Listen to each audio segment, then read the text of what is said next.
Always learn something when Hilton Head Town Manager Steve Riley joins us. Steve, we are a couple of weeks into the masking ordinance onto the island. Are you seeing any impact? You know, I don't know about the numbers, but just out and about, it appears more and more people are wearing masks in local stores, and that's a good thing.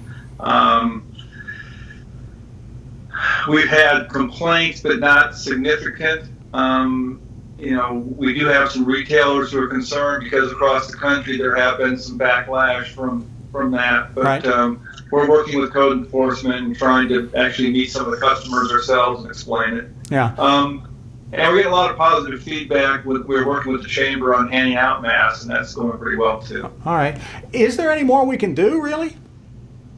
Yeah, there's a lot of limitations on our ability. That's one thing we discovered in all of this is what our legal authority to do is pretty limited. You know, the governor has done this limitation on bar openings.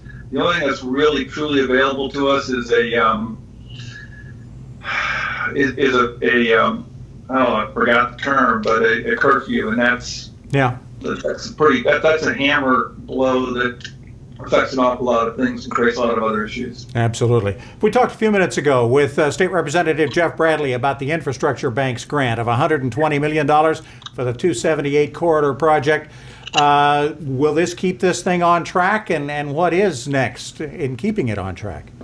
Absolutely. That is a huge deal. You know, we started with this multi-million, hundreds of millions of dollars project and $40 million from the state and nothing else, and we've gone from there to the citizens supporting us with the sales tax, and now the State Infrastructure Bank agreeing this is a huge project for statewide implications. And this does allow it to move forward. Right now, we're expecting the environmental assessment preferred alternative to be released probably this fall, October, November-ish. And then it has to be reviewed and signed off by the town and the county. It has to go to the Federal Highway Administration. EPA has to sign off. That all takes some time. The current thinking is that first design orange cone and permitting would go side by side with all that. Okay. With construction potentially in 2023 starting and 4 years of construction. All right. Maybe it will be done in our lifetime. We've got about a minute left. The very first Hilton Head Town Manager, Kerry Smith, passed away recently at the age of 77. You got to know him a bit. Tell me a story.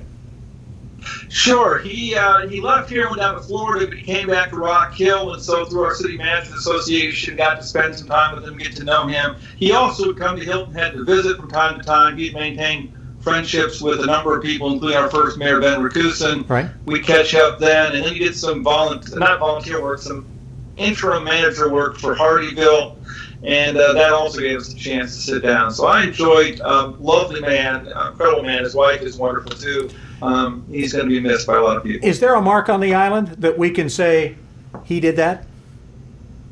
Well, you know, he put together the first ordinances. He put together a lot of stuff. He helped put together that first beach renourishment project, bought that first piece of land at